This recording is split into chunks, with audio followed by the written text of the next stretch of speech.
Mesdames et Messieurs les premiers avocats généraux,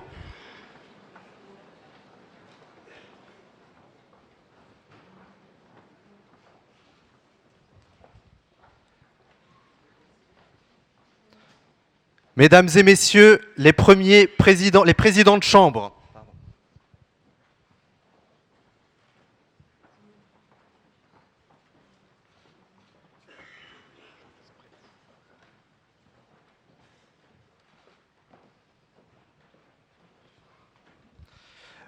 Monsieur le procureur général,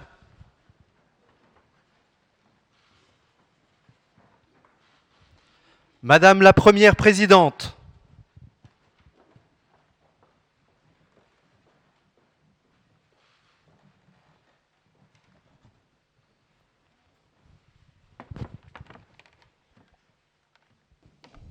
L'audience solennelle est ouverte. Je vous invite à prendre place.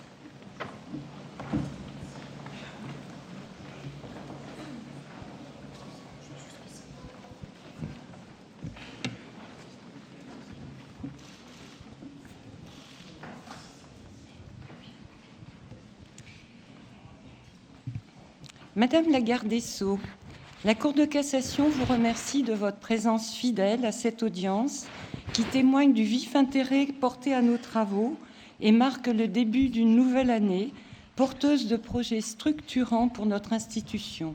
Soyez assurés que la Cour de cassation est résolument engagée dans cette voie. Monsieur le vice-président de l'Assemblée nationale, monsieur le vice-président du Sénat, Mesdames et Messieurs les premiers présidents et procureurs généraux des cours suprêmes, Monsieur le Président de la Cour européenne des droits de l'homme, Monsieur le Président du Conseil constitutionnel, Monsieur le Vice-président du Conseil d'État, Monsieur le Défenseur des droits, Madame la Présidente de la Commission des lois de l'Assemblée nationale, Monsieur le Président de la Cour des comptes, Madame la Procureure générale près cette Cour, Mesdames et Messieurs les membres du Conseil supérieur de la magistrature, Mesdames et Messieurs les hautes personnalités représentant les autorités civiles, militaires et religieuses, Monsieur le Président de l'Ordre des avocats au Conseil d'État et à la Cour de cassation, Mesdames et Messieurs les représentants des professions judiciaires, Mesdames et Messieurs, chers collègues. La justice est à la fois une vertu et une institution. Pour le citoyen, cette double dimension doit faire sens. Or, dans cette période d'incertitude, les aspirations du corps social sont multiples et parfois contradictoires. Dans une société à la fois éclatée et globalisée, il est difficile d'identifier une attente commune à tous. En tant que magistrats qui faisons vivre l'institution judiciaire, il nous appartient de partager l'idée que la justice participe de la légitimité démocratique. Nous avons tous, chaque citoyen de ce pays, besoin de la justice. Le droit codifié appliqué organise la cohabitation d'individus aux conceptions morales et politiques différentes, comme le soulignait Max Weber. La disqualification de l'action de la justice ou de ses serviteurs est dangereuse.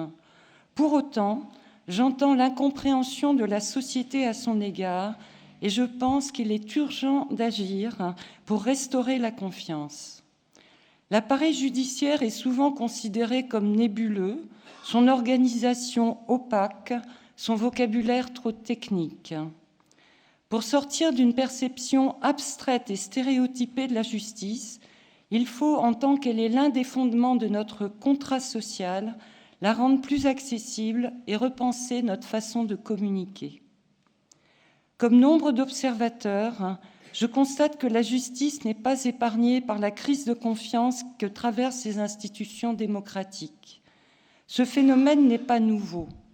Avec la mondialisation, la perte de repères stables et les changements perpétuels se développe une culture de la défiance, alors que toute organisation, aussi régalienne soit-elle, requiert la confiance des citoyens. Or, la justice n'est pas qu'une simple administration qui se doit d'être performante.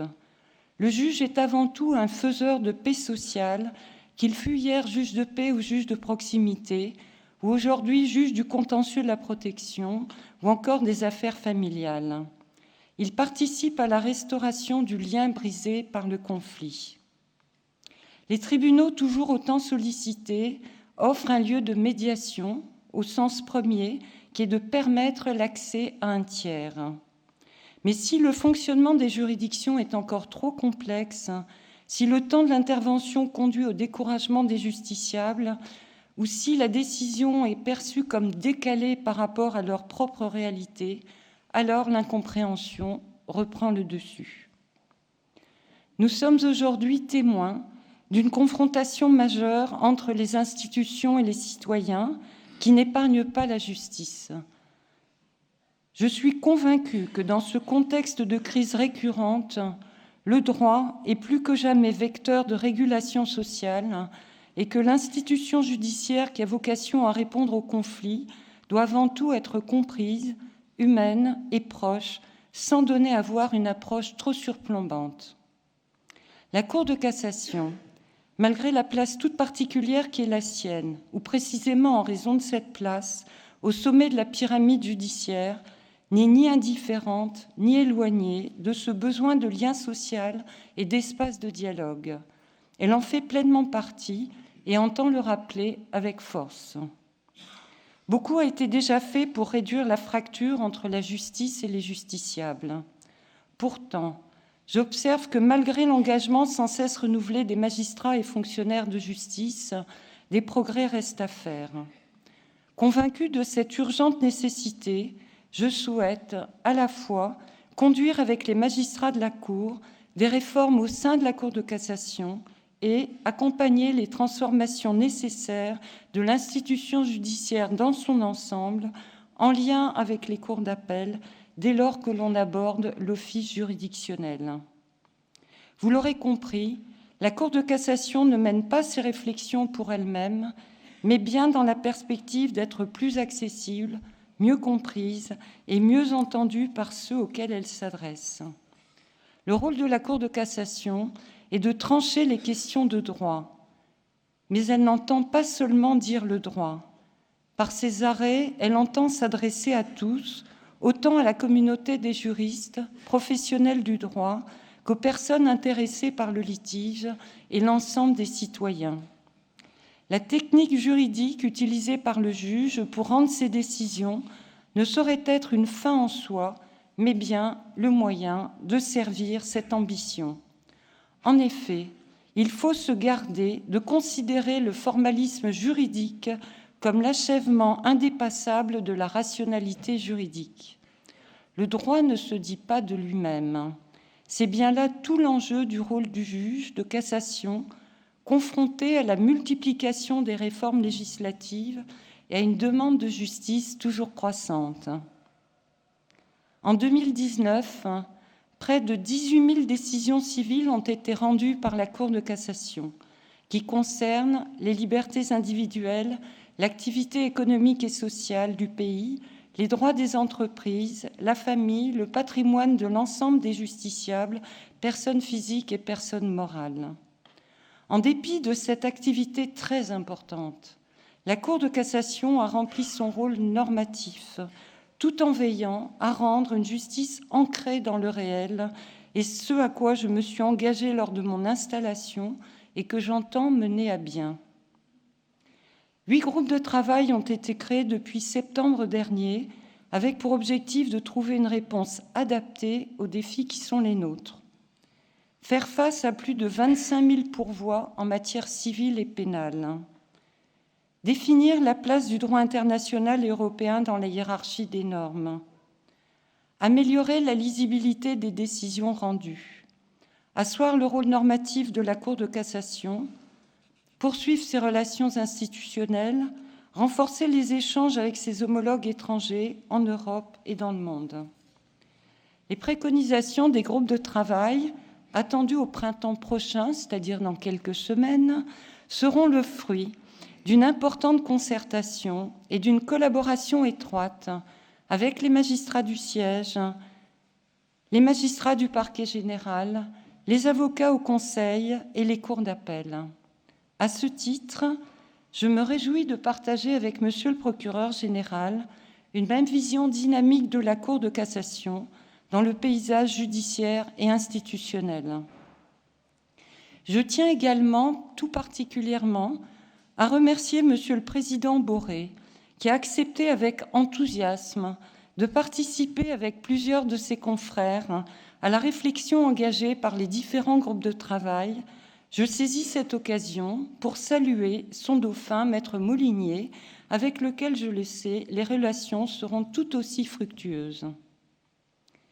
L'objectif de la Cour est de tirer le meilleur des idées qui vont émerger afin que chacun prenne place dans l'œuvre collective qu'est l'œuvre de justice.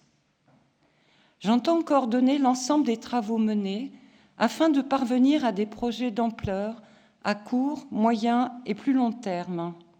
Conformément aux échanges avec Madame la garde des Sceaux lors de la remise par Monsieur Nallet de son rapport pour une réforme des pourvois en matière civile, la Cour de cassation fera connaître ses propositions au printemps de cette année, donc très prochainement.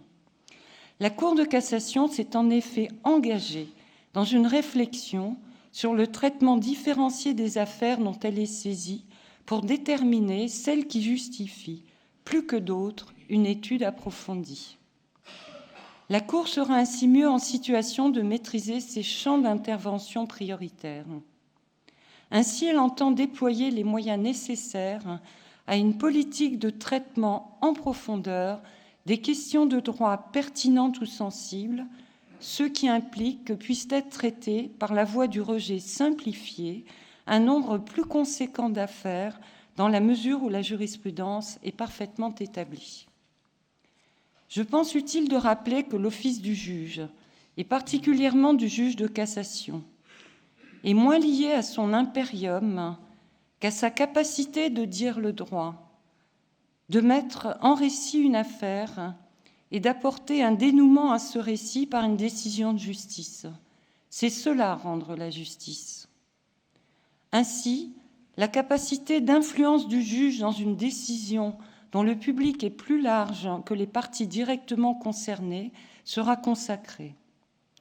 Cette approche plus téléologique de la jurisprudence doit être complétée par un développement de la communication sur le sens des décisions rendues, car pour avoir confiance, il faut être suffisamment informé, a fortiori dans une société hyper connectée en quête d'immédiateté de l'information.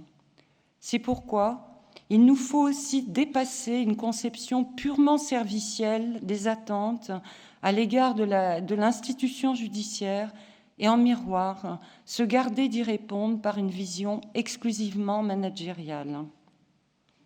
Je suis consciente de l'importance du sens à donner à nos réformes, de leurs effets sur les acteurs judiciaires et de leur compréhension par les citoyens.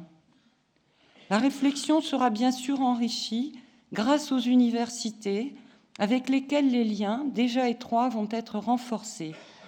La Cour entend développer, dès ce mois de janvier, avec les facultés de droit, l'organisation de colloques sur une ou plusieurs thématiques définies chaque année en lien avec les attentes des praticiens du droit. Elle accueillera par le biais de parrainage les étudiants de master afin qu'ils appréhendent mieux le rôle et la place du juge. L'École nationale de la magistrature, dont les spécificités doivent être préservées afin de garantir l'excellence de la formation initiale et continue des magistrats, pourra, comme elle le fait déjà, compter sur la Cour de cassation pour poursuivre ses missions et engager avec elle de nouvelles réflexions, notamment sur l'attractivité des fonctions civiles dont le déclin me préoccupe particulièrement, j'y reviendrai. L'approche systémique de l'institution judiciaire qui est la mienne implique un dialogue constant avec les juges du droit et les juges du fond. Il n'y aura pas de réforme de la Cour de cassation sans que ne soient associés les cours d'appel et les tribunaux judiciaires dans un esprit de co-construction et d'échange réciproque.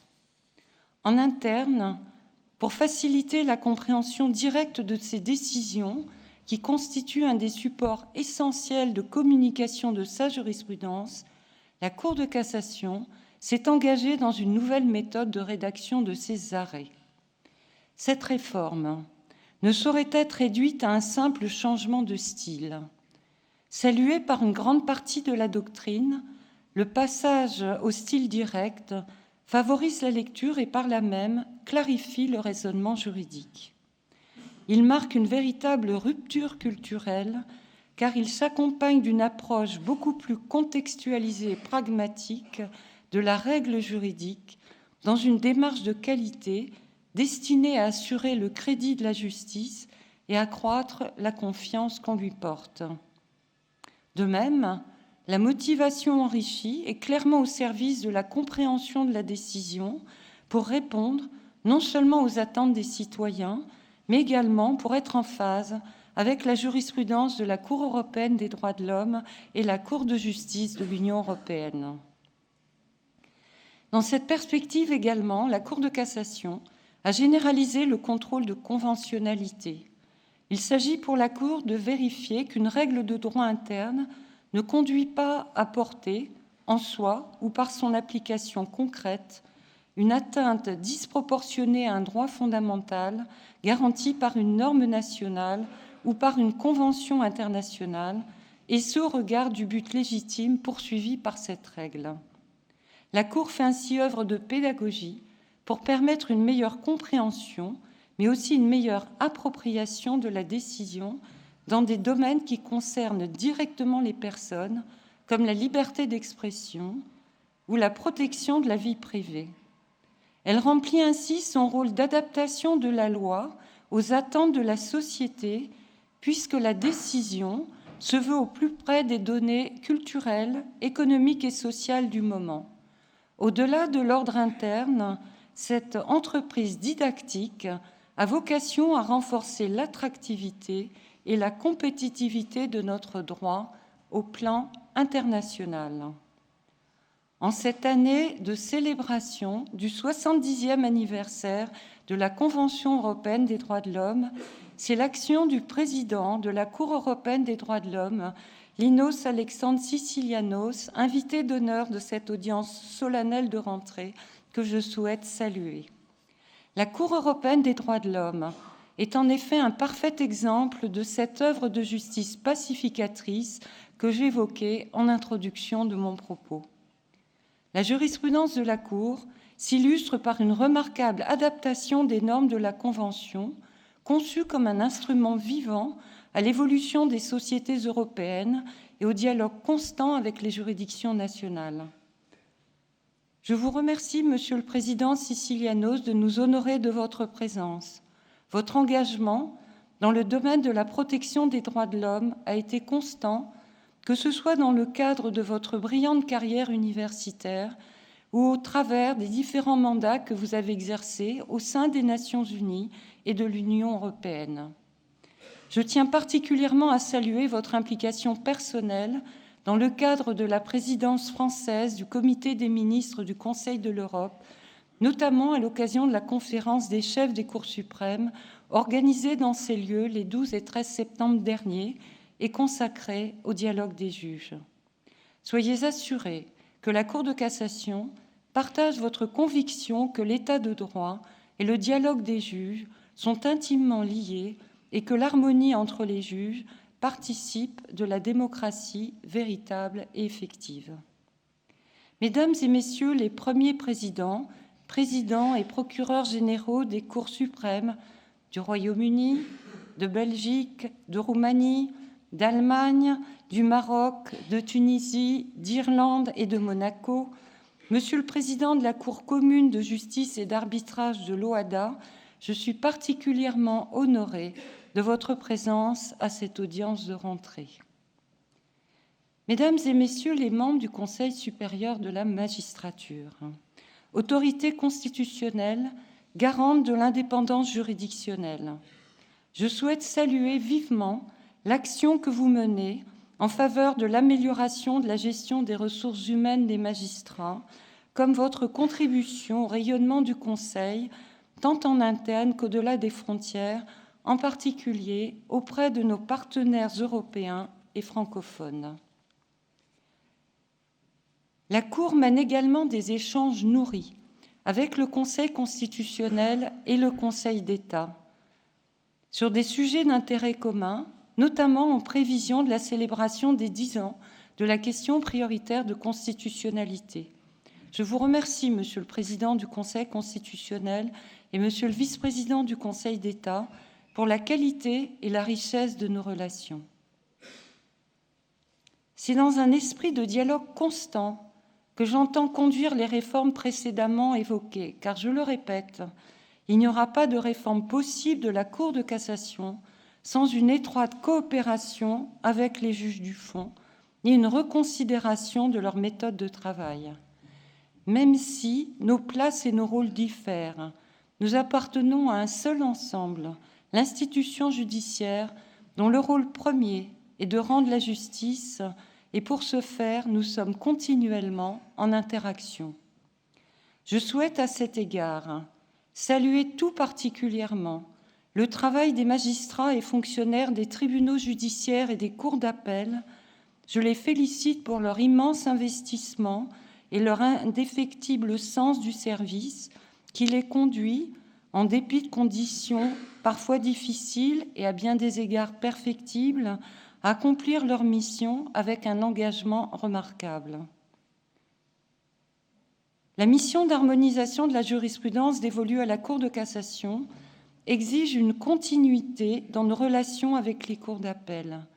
Il nous faut, dossier après dossier, inscrire les décisions prises dans un contexte plus large, incluant les incidences pour les juridictions du fond et anticipant sur les conséquences à moyen et long terme pour la société.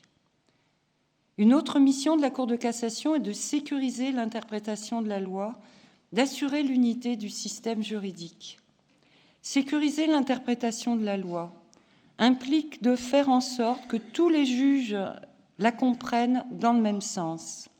C'est encore assurer la continuité dans le temps de cette interprétation. Cette cohérence favorise la prévisibilité de la justice, qui est source de sécurité juridique. Il est primordial de soumettre à la Cour de cassation les questions nouvelles ou de principe pour qu'elle puisse statuer dans des délais efficients, soit par un avis, soit dans une décision, sur tous les sujets ayant un retentissement immédiat sur l'activité de nombreuses juridictions et partant sur la vie des citoyens. À cet égard, je tiens à souligner l'importance de rappeler la place du contentieux civil dans nos organisations, dans la formation et dans la gestion des ressources humaines des magistrats. La loi civile est la véritable constitution des Français, disait le doyen Carbonnier. Aujourd'hui comme hier, on est, on vit, on meurt sous l'empire du droit civil. Il est urgent d'agir pour que l'attractivité des fonctions civiles soit préservée. La Cour de cassation va renforcer et institutionnaliser ses déplacements dans les cours d'appel afin de faire partager ses méthodes de travail et mieux connaître les attentes des juridictions du fond. Dès ce premier trimestre 2020, un accompagnement des magistrats des cours d'appel est mis en place, qu'il s'agisse de rencontres thématiques sur des questions nouvelles ou de principe, de la technique de cassation, de la méthodologie de l'arrêt d'appel ou de l'intensité du contrôle exercé par la Cour de cassation.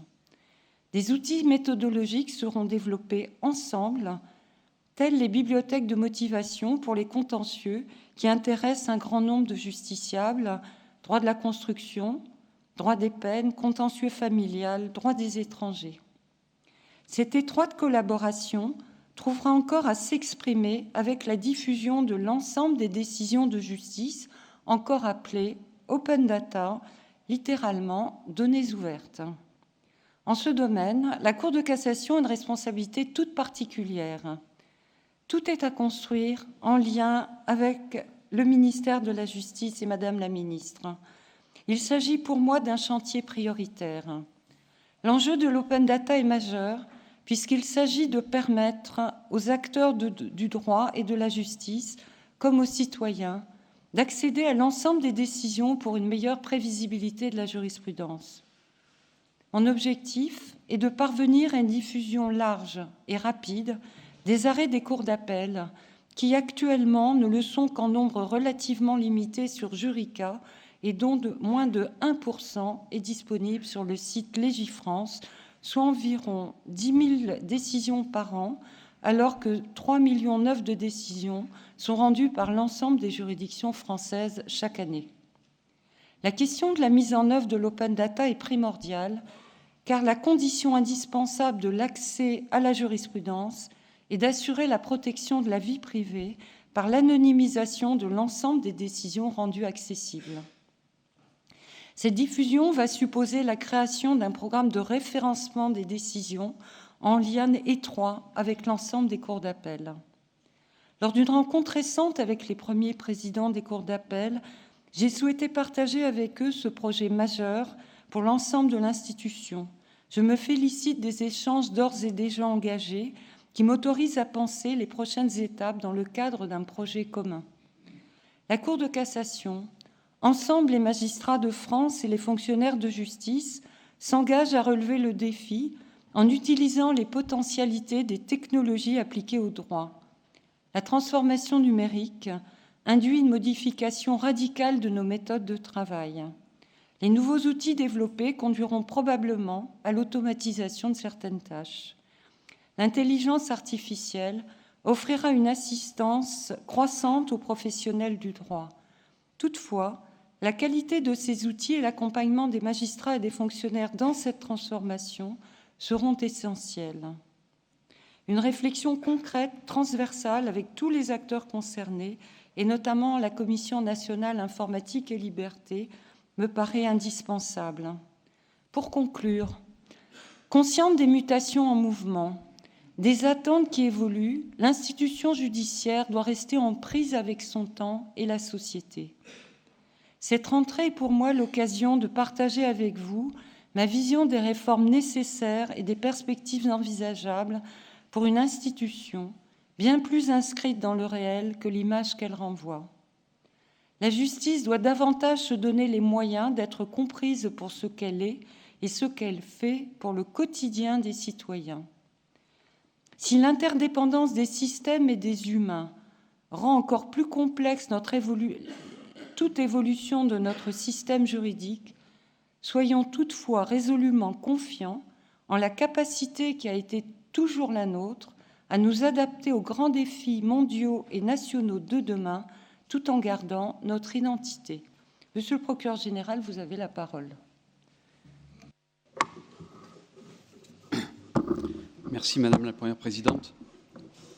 Madame la Garde des Sceaux, ministre de la Justice, Monsieur le Président de la Cour européenne des droits de l'homme, Mesdames et Messieurs les chefs des cours suprêmes étrangères, Mesdames et Messieurs les hautes personnalités, mes chers collègues, Mesdames et Messieurs, il me revient tout d'abord, avec Madame la Première Présidente, de me faire l'interprète de l'ensemble des magistrats et fonctionnaires de cette Cour pour vous souhaiter, Madame la Ministre, la bienvenue dans cette maison et vous dire combien nous sommes sensibles à votre présence renouvelée, dans laquelle nous voyons l'expression de l'intérêt que vous portez à la justice et à tous ceux qui sont chargés de la faire vivre au quotidien.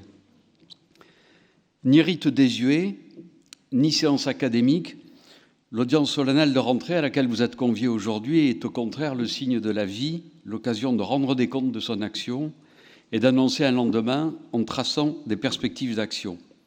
Car la justice est bien l'affaire de tous et chacun, dans ce pays où règne l'état de droit, doit pouvoir demander raison. Il y a un an, lors de l'audience solennelle de rentrée de la Cour, quelques semaines après ma prise de fonction, je vous exposais mes ambitions et mon projet pour le parquet général, pour lui permettre de toujours mieux remplir son rôle d'ouverture et de fenêtre sur l'extérieur, de passerelle indispensable entre le juge et le citoyen, afin que la règle de droit intègre pleinement les évolutions de notre société, mais aussi de toujours mieux participer à la mission première de cette Cour suprême, unificatrice du droit. Il ne s'agissait pas de 20 mots, et j'ai eu à cœur tout au long de cette année 2019 de concrétiser ces objectifs. De nombreux projets ont ainsi été mis en œuvre autour de plusieurs objectifs. pour permettre au parquet général d'assurer pleinement sa mission, d'abord par la formation et l'information des juridictions. Il en va ainsi de la diffusion bimestrielle d'un panorama de jurisprudence ciblé sur le cœur de métier des parquets et des parquets généraux et diffusé à l'ensemble des magistrats du ministère public et aux auditeurs de justice. Il en va ainsi de la mise en œuvre, en partenariat avec l'École nationale de la magistrature, d'une formation ouverte à tous les magistrats sur la technique des pourvois et la rédaction des mémoires. Pour mieux remplir son office et rendre des avis de qualité dans l'intérêt de la loi et du bien commun ensuite, il en va ainsi de la détection des pourvois les plus complexes et de la désignation de l'avocat général très en amont, en même temps que le conseiller rapporteur. Cette désignation de l'avocat général en amont, rendue possible par les signalements du service de documentation et du rapport, des présidents et doyens des chambres et des avocats au Conseil, est intervenue dans près de 70 dossiers depuis le 1er avril 2019, permettant un travail plus riche de l'avocat général et rendant aussi possible un échange fructueux avec le conseiller rapporteur. Je remercie sur ce point chaleureusement Maître Boré, président de l'Ordre des avocats au Conseil, pour le travail utile accompli ensemble. Pour permettre au parquet général de la Cour de jouer pleinement son rôle de fenêtre sur l'extérieur, c'était le troisième objectif, il en va ainsi de la création d'un réseau de référents au sein des différents ministères afin d'améliorer les circuits de consultation extérieure. Il en va de même de l'organisation régulière de petits déjeuners thématiques permettant d'échanger avec nos interlocuteurs extérieurs et donc de mieux être dans la cité et de mieux être à l'écoute des problématiques et des évolutions de notre société. Enfin, dernier objectif, s'attacher à ce que le parquet général et ses actions soient plus visibles sur la scène nationale et internationale par la mise en œuvre d'une communication plus efficace, par la participation active à de nombreux groupes de travail et par la participation à de nombreux colloques ou manifestations à dimension internationale. Toutes ces initiatives, toutes ces actions, vous l'avez compris, participent d'un seul et même but, restaurer la place du parquet général au sein de la Cour, dont il est partie intégrante, et lui permettre de mieux remplir son office. Nous avons sur ce point une totale identité de vue, Madame la Première Présidente, et je voudrais ici souligner la qualité des relations que nous entretenons à la tête de cette Cour, dans le respect de nos compétences respectives et dans un esprit de totale loyauté.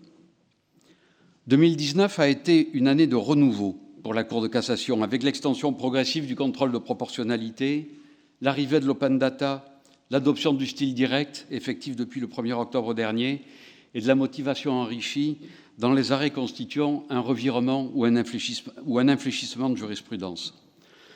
Ce large mouvement est en fait à l'image de l'évolution de la Cour. L'intemporalité du droit n'est en effet plus un mythe, une valeur suprême, et le temps est loin où il ne fallait toucher aux lois que d'une main tremblante, comme l'écrivait Montesquieu. Le droit se devait alors d'être hermétique au passage du temps, comme le figure l'expression latine qui est toujours située sous la pendule de la salle d'audience de la chambre criminelle, rerum edacibus oris, statius per actum, que l'on pourrait traduire par « le temps dévore les choses, le droit demeure ». Mais le droit ne peut échapper au temps. Les normes et leur interprétation font en effet partie d'un droit vivant qui ne peut être dissocié de la société elle-même. Et aujourd'hui, la Cour de cassation accompagne au quotidien la dynamique du fait social tout en respectant la sécurité juridique et les droits fondamentaux. Car si l'environnement juridique évolue, c'est bien sûr et d'abord parce que l'environnement social connaît lui-même des évolutions. Le droit doit ainsi s'adapter aux changements de la société et la Cour y prend toute sa part, même lorsque cela arrive, la loi est imprécise ou incomplète. Le travail de réflexion engagé ces dernières années au sein de la Cour, visant à instaurer le mécanisme de filtrage des pourvois, a conduit Madame la garde des Sceaux à confier en juillet dernier à Henri Nallet la mission d'animer un groupe de travail afin de trouver une issue à ce débat récent, mais en réalité séculaire, et de faire des propositions.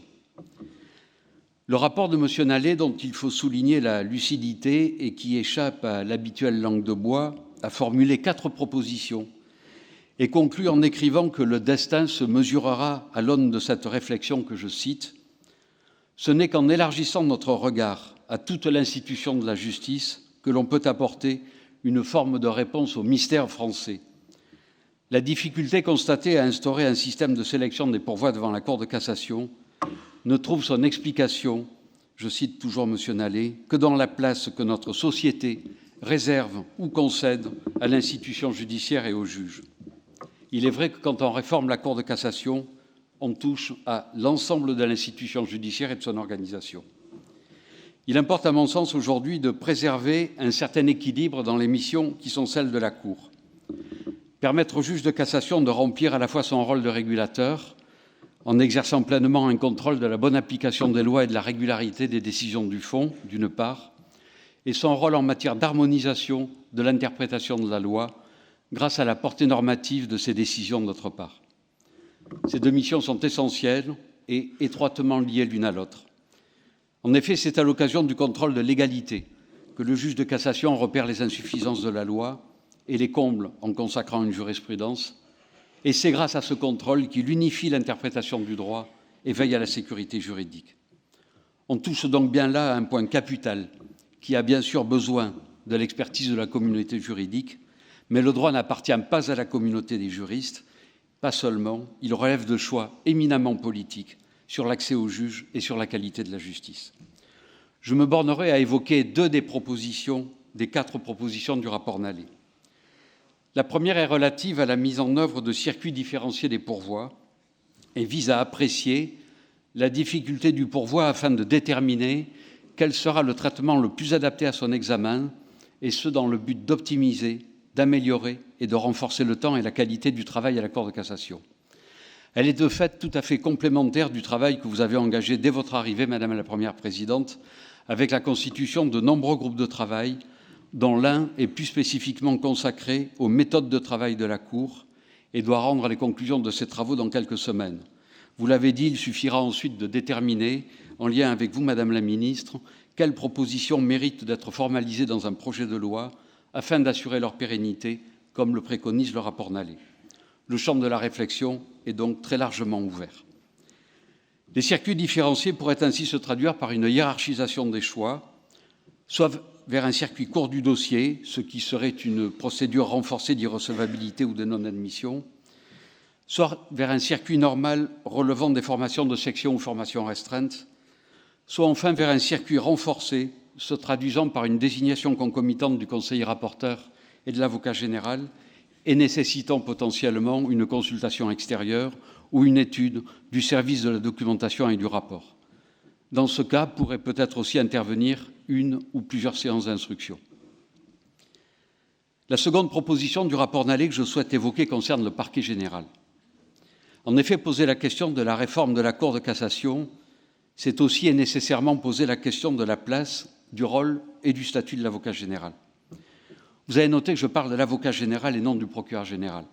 Le procureur général est près de la Cour de cassation. L'avocat général est avocat général à la Cour de cassation. Il fait partie intégrante de sa composition. Les mots sont les choses et on signifie bien toute la nuance. Sur ce point, nous vivons ici dans le grand écart permanent, dans la mesure où, je le pense, le droit n'est plus depuis longtemps en accord avec la réalité, ce qui est pour le moins paradoxal dans une Cour suprême. Quelle est la norme écrite ? La norme écrite résulte de l'ordonnance du 22 décembre 1958 portant statut de la magistrature et notamment de ses articles 1, 3 et 5 qui prévoient que les magistrats du parquet sont placés sous le contrôle de leur hiérarchie et sous l'autorité du garde des Sceaux, ministre de la Justice. À l'audience, leur parole est libre. Ces articles n'excluent donc pas formellement le parquet général de la Cour de cassation de la subordination hiérarchique. La norme écrite résulte aussi du Code de l'organisation judiciaire qui place les avocats généraux sous la direction du procureur général et prévoit que dans les affaires importantes, les conclusions du premier avocat général, de l'avocat général ou de l'avocat général référendaire sont communiquées au procureur général et que si celui-ci n'approuve pas les conclusions et que l'avocat général persiste, le procureur général peut déléguer un autre magistrat du parquet général ou porter lui-même la parole à l'audience. D'un autre côté, il y a dans cette Cour une réalité qui relève aujourd'hui de la coutume et de la tradition et qui est l'essence même du parquet général de cette Cour. Cette réalité, c'est que malgré son nom, le parquet général n'est pas un parquet. Il n'est doté d'aucun de ces attributs ou caractéristiques qui sont ceux du ministère public devant les juridictions du fond. L'avocat général n'est pas une partie au procès et à l'instance devant la Cour de cassation. Il n'exerce pas l'action publique et n'a pas en charge la défense de l'ordre public, au sens par exemple de l'article 423 du Code de procédure civile. Il ne reçoit donc d'instruction de quiconque et n'est soumis à aucune forme de hiérarchie.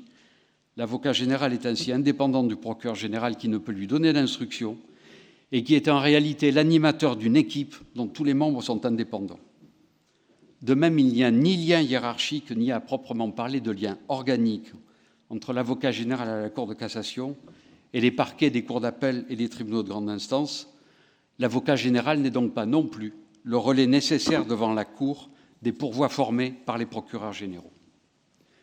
Il y a donc de fait une discordance totale entre la norme écrite et la réalité, telle qu'elle est et a toujours été, et cette discordance, me semble-t-il, doit être corrigée. Cela permettrait d'une part de mettre la réalité en conformité avec les textes, et d'autre part de clarifier le débat au sein de la Cour, en supprimant de façon pérenne toute ambiguïté sur le statut de l'avocat général et en affirmant et affichant la totale indépendance du parquet général. C'est la raison pour laquelle je vous ai officiellement demandé en mars dernier, Madame la Ministre, la modification de l'article 5 de l'ordonnance statutaire, et je me réjouis aujourd'hui que le rapport Nallet propose lui aussi de réformer le statut du parquet général afin d'affirmer son indépendance en modifiant la loi organique. J'espère donc avec optimisme que cette réforme verra le jour en 2020. Je voudrais enfin aborder les relations de notre société avec sa justice. Un sondage publié il y a 2 mois dans un hebdomadaire pointait la défiance des Français vis-à-vis de leur justice, qu'ils trouvent lente, complexe et opaque. Il est vrai que les procédures sont trop longues et que cela nécessite à la fois plus de moyens, une meilleure organisation, ainsi qu'une gestion des ressources humaines modernes et mieux adaptée, et se traduisant aussi par une moindre mobilité géographique des magistrats. Je voudrais à cet égard saluer la qualité des échanges et des réflexions que le Conseil supérieur de la magistrature entretient en ce sens avec vous et vos services, Monsieur le directeur des services judiciaires. Le même sondage indiquait que moins d'un Français sur 2 estime que les juges sont indépendants du pouvoir. Certains y voient un effondrement de la crédibilité des magistrats, entraînant avec elle la confiance placée par leurs concitoyens en l'institution.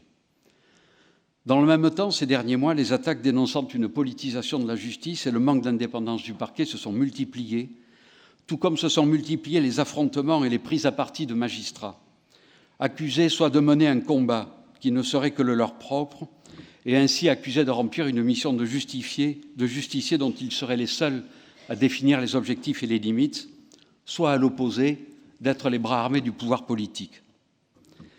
Ces attaques ne sont malheureusement pas nouvelles et signent en réalité une bien longue défiance des politiques envers les juges. La défiance des citoyens est, elle, davantage nouvelle. Cette défiance des citoyens envers leur justice ne signifie-t-elle pas tout simplement que la demande de justice est là, plus que jamais, dans une société dont le niveau d'exigence morale s'est considérablement renforcé et qui n'a en fait jamais eu autant besoin de transparence et de confiance dans ses institutions et tout particulièrement dans sa justice. Dans ce contexte, je souhaite m'adresser à mes collègues juges et procureurs ainsi qu'aux fonctionnaires de justice pour saluer leur courage et leur dévouement inlassable pour œuvrer au quotidien et rendre effectif ce principe d'indépendance de la justice et pour rappeler aussi quelques principes fondamentaux. Le mépris envers les juges est toujours le commencement de tout désordre et des ingérences dans le cours de la justice, et les attaques contre les juges et les procureurs portent toujours atteinte à notre Constitution et à notre démocratie. Elles jettent, je crois, de façon dommageable le soupçon sur une institution qui ne le mérite pas et qui doit avant tout être respectée. Il faut sans cesse le rappeler, mais il faut aussi rappeler que nous aussi, magistrats, devons faire preuve en toutes circonstances d'une rigueur et d'une déontologie sans faille dans le respect de notre serment et des règles auxquelles veillent le Président de la République et le Conseil supérieur de la magistrature, qui sont tous deux garants de notre indépendance. Le magistrat, comme tout citoyen, jouit de la liberté d'expression, mais il en jouit dans les limites de son serment, et notamment de son devoir de réserve, d'impartialité, de délicatesse et de l'image qu'il renvoie de la justice.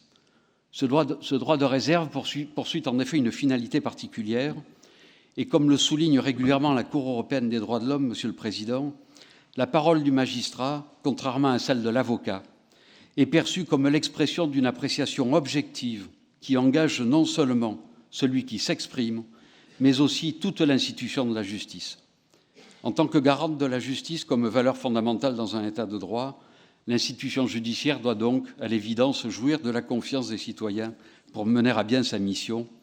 Et c'est bien pourquoi tout ce qui peut passer pour un manque de professionnalisme cause à l'institution un préjudice considérable, comme tout ce qui, dans nos actes, peut faire naître, à tort ou à raison, un soupçon d'atteinte à l'impartialité compromet le respect dû à la justice.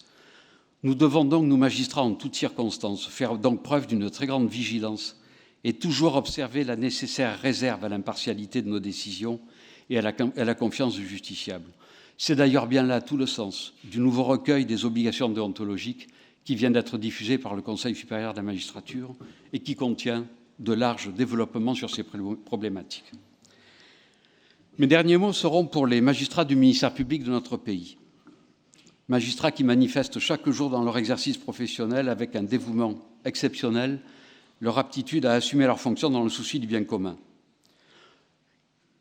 J'évoque leur situation parce que leur sens de leur mission a été reconnu justement par deux décisions récentes qui sont venues rappeler les conséquences de la loi du 25 juillet 2013 qui a consacré l'indépendance du ministère public dans la conduite des affaires individuelles en supprimant la possibilité pour le garde des Sceaux d'adresser aux procureurs généraux et aux procureurs des instructions et qui a ouvert ainsi la loi à un nouvel office du parquet.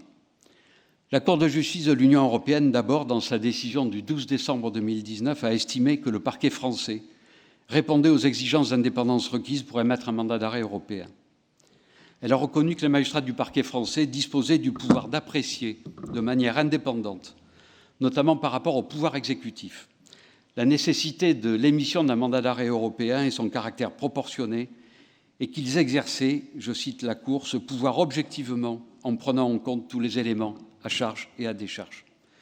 La Cour de justice précise que leur indépendance n'est pas remise en cause par le fait qu'ils sont chargés de l'action publique, ni par le fait que le ministre peut leur adresser des instructions générales de politique pénale, ni par le fait qu'ils soient placés sous la direction et le contrôle de leurs chefs hiérarchiques, eux-mêmes membres du parquet. Il y a donc bien un avant et un après, s'agissant de cette loi du 25 juillet 2013, qui est, je le répète, fondamentale. La seconde décision est celle de la Cour de justice de la République ayant condamné le 30 septembre dernier un ancien garde des Sceaux pour violation du secret professionnel. Cette décision de justice est venue clarifier, à travers la question de l'étendue et de la portée du secret professionnel, les relations qui doivent exister entre le gouvernement et les procureurs généraux et procureurs de la République, en soulignant que les informations sur les affaires individuelles transmises par les procureurs généraux au garde des Sceaux étaient couvertes par le secret professionnel, que leur divulgation ne pouvait revêtir un intérêt légitime que si elle était justifiée par un motif d'intérêt général et que le seul à pouvoir communiquer sur une procédure en cours était le procureur de la République dans le cadre de l'article 11 alinéa 3 du Code de procédure pénale. Puissent ces avancées sur l'office des magistrats du ministère public français être rapidement couronnées par la concrétisation du projet consensuel de réforme constitutionnelle de leur statut, qui prévoit la nécessité d'un avis conforme du Conseil supérieur de la magistrature sur les projets de nomination et l'alignement de leur régime disciplinaire sur celui des magistrats du siège, projet qui mériterait, à mon sens, en tout état de cause, à lui seul et à l'exclusion de toute autre disposition, la convocation du Congrès à Versailles pour l'adopter et clarifier encore davantage le statut du parquet en tournant une page qui est ouverte depuis aujourd'hui 20 ans. En ce début d'année, je forme donc le vœu ardent que les réformes en cours donnent à nos concitoyens une institution judiciaire et notamment un ministère public qui répondent à leurs exigences de qualité, de rapidité, de simplicité, d'indépendance, de courage et d'humanité. C'est, je crois, la voie la plus sûre pour la garantie de la liberté individuelle et pour la reconquête de la confiance des citoyens dans sa justice. J'ai l'honneur de requérir, Madame la Première Présidente, qu'il vous plaise, conformément aux dispositions de l'article R111.2 du Code de l'organisation judiciaire, déclarer close l'année judiciaire 2019, ouverte l'année judiciaire 2020, me donner acte de mes réquisitions et dire que du tout, il sera dressé procès-verbal pour être conservé au rang des minutes de la Cour. La Cour constate qu'il a été satisfait aux prescriptions du Code de l'organisation judiciaire, dit que du tout, il sera dressé procès-verbal pour être versé au rang des minutes du greffe de la Cour, déclare l'audience solennelle levée Et je prie l'ensemble des participants, que je remercie vivement de leur présence, de bien vouloir rester en place encore quelques instants, afin de me permettre, avec Monsieur le procureur général, de raccompagner Messieurs les vice-présidents du Sénat et de l'Assemblée nationale, Madame le garde des Sceaux, Monsieur le Président Sicilianos. Vous êtes invités à rejoindre le cocktail organisé dans la galerie des bustes. L'audience est levée.